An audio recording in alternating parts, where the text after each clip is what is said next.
Malaysia ikut kaget, serius? Ketika sorotan dunia tertuju ke Timur Tengah, ketika layar televisi dan lini masa media sosial dipenuhi kabar konflik yang belum juga reda, tiba-tiba nama Indonesia muncul di posisi yang membuat banyak pihak terdiam. Bukan negara Arab, bukan kekuatan besar Barat, tapi Indonesia. Dan ini bukan soal kirim bantuan kemanusiaan semata, bukan hanya pernyataan solidaritas diplomatik. Indonesia resmi dipercaya duduk sebagai wakil komandan operasi dalam International Stabilization Force di Gaza. Itu artinya Indonesia masuk ke ruang kendali, masuk ke struktur komando, ikut mengatur stabilisasi keamanan di salah satu wilayah paling sensitif di dunia saat ini. Pertanyaannya langsung bermunculan. Kenapa Indonesia? Kenapa bukan negara Timur Tengah yang secara geografis lebih dekat? Kenapa bukan kekuatan besar yang selama ini dominan dalam operasi internasional? Dan kenapa media internasional ikut ramai menyoroti langkah ini? Apakah ini tanda Indonesia naik kelas di panggung global? Atau justru awal dari dinamika baru yang lebih kompleks di kawasan? Presiden Prabowo menyatakan komitmen yang tidak kecil. 5.000 sampai 8.000 pasukan disiapkan. Total 20.000 personel ISF direncanakan akan dikerahkan. Ketika ditanya soal pengiriman pasukan, jawabannya lugas. Komitmen siap, bahkan disebutkan pasukan pendahulu atau kelompok advance bisa bergerak dalam 1 hingga 2 bulan. Soal penunjukan Indonesia sebagai Deputy Commander, jawabannya juga jelas. Mereka yang meminta Indonesia menduduki posisi itu. Dunia mendengar, dunia mencatat. Di forum internasional disebutkan beberapa negara berkomitmen melatih kepolisian. Dan Indonesia menerima posisi wakil komandan untuk ISF dengan langkah awal ini. Misi stabilisasi diharapkan bisa berjalan. Kalimat-kalimat itu mungkin terdengar formal, tapi maknanya jauh dari biasa. Bayangkan situasinya. Dunia sedang panas. Konflik belum benar-benar reda. Diplomasi berjalan setengah napas, dan di tengah situasi itu, nama Indonesia disebut sebagai wakil komandan dalam International Stabilization Force di Gaza. Ini bukan kursi simbolik.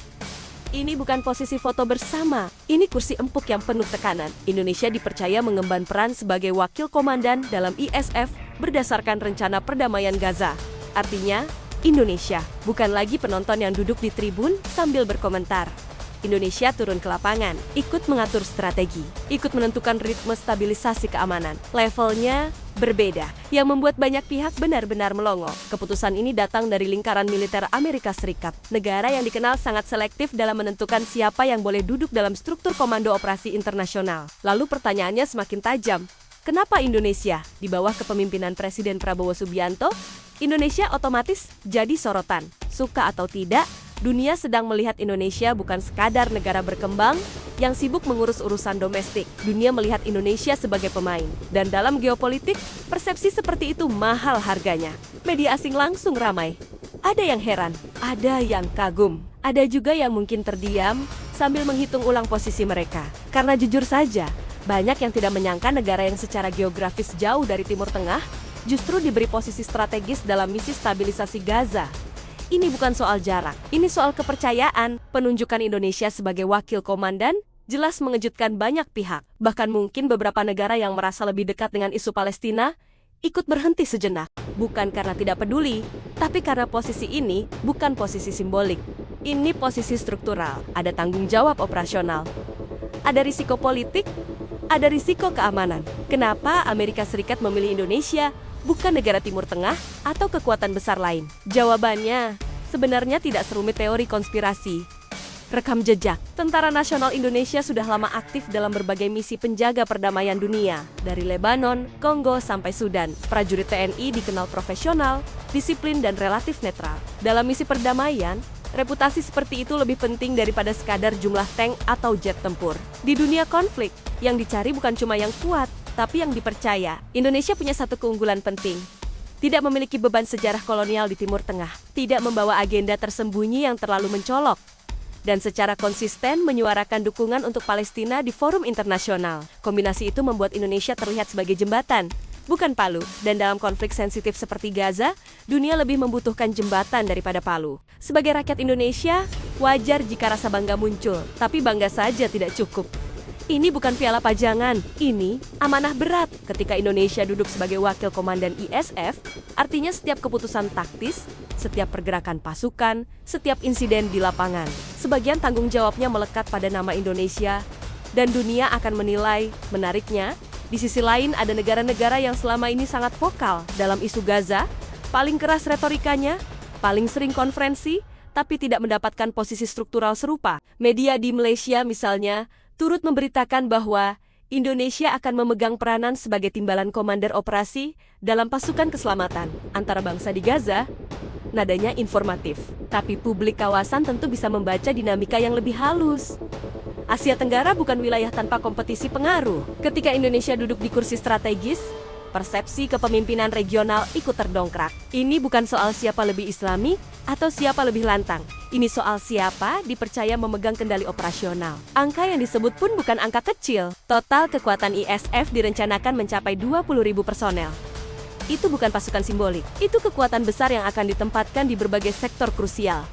Rafah, Khan Yunis, Deir al-Balah, Kota Gaza, dan Gaza Utara, Indonesia disebut akan mengirimkan 5.000 hingga 8.000 personel. Artinya, seperempat lebih dari total kekuatan bisa berasal dari Indonesia. Itu kontribusi signifikan. Presiden Prabowo menegaskan pengerahan akan dilakukan paling lambat 2 bulan. Bahkan pasukan pendahulu akan dikirim untuk pemetaan wilayah dan analisis risiko. Ini menunjukkan satu hal. Keputusan ini direncanakan, bukan gegabah. Indonesia juga menjadi salah satu negara pertama yang secara terbuka menyatakan komitmen pengiriman pasukan ke Gaza dalam struktur ISF ini. Dalam diplomasi, siapa yang lebih dulu mengambil posisi seringkali ikut menentukan arah narasi. Namun mari realistis, di balik kebanggaan ini, ada pertanyaan penting. Apakah publik Indonesia siap dengan segala konsekuensinya? Misi stabilisasi bukan misi wisata. Gaza bukan zona aman. Wilayah itu baru saja mengalami konflik intens, infrastruktur rusak, ketegangan tinggi. Trauma sosial mendalam. Mengirim ribuan personel ke sana berarti mengirim anak-anak bangsa ke medan yang kompleks. Profesionalisme TNI akan diuji bukan di parade atau upacara, tapi di lapangan penuh ketidakpastian. ISF berada di bawah naungan Perserikatan Bangsa-Bangsa. Dan itu penting karena legitimasi internasional menjadi fondasi utama agar misi ini tidak dipersepsikan sebagai intervensi sepihak. Indonesia menegaskan, pengerahan ini murni untuk tujuan kemanusiaan dan stabilisasi, bukan intervensi politik. Tetapi dunia tidak selalu membaca niat. Dunia membaca tindakan. Dan ketika Indonesia resmi duduk sebagai wakil komandan ISF, pesan yang terkirim jelas, Indonesia masuk ke ruang kendali global. Apa sebenarnya tugas wakil komandan operasi ISF? Ini bukan jabatan seremonial. Wakil komandan adalah tangan kanan komandan utama, koordinasi sektor, distribusi personel, pengaturan patroli, respons terhadap insiden, evaluasi ancaman, memastikan setiap pergerakan pasukan sesuai mandat, semua itu bagian dari tanggung jawab. ISF akan menempatkan hingga 20.000 personel di berbagai sektor. Setiap wilayah punya dinamika berbeda. Ada yang padat penduduk, ada yang infrastruktur hancur.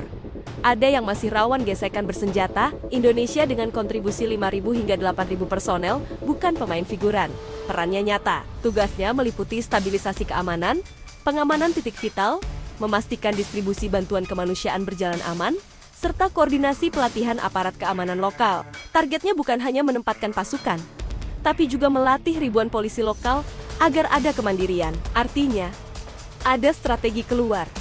Ada rencana jangka panjang, namun melatih aparat lokal itu sensitif. Salah pendekatan bisa dianggap intervensi, terlalu keras dianggap represif, terlalu lunak dianggap tidak tegas. Reputasi TNI yang dikenal adaptif dan humanis akan diuji dalam konteks Gaza yang penuh trauma dan kecurigaan. Logistik pun menjadi tantangan besar. Mengirim ribuan personel berarti memastikan suplai makanan, air, obat-obatan, komunikasi, kendaraan dan rotasi personel berjalan lancar. Operasi seperti ini kompleks, dan sebagai wakil komandan operasi, Indonesia akan terlibat dalam perencanaan detailnya. Di dalam negeri tentu ada perdebatan. Ada yang mendukung penuh, ada yang bertanya, mengapa harus jogel kirim pasukan? Pertanyaan itu sah. Tetapi diplomasi pertahanan bukan soal jarak geografis, melainkan positioning global. Ketika Indonesia dipercaya menjaga stabilitas kawasan konflik, posisi tawar di forum internasional ikut menguat. Beberapa negara lain juga menyatakan komitmen.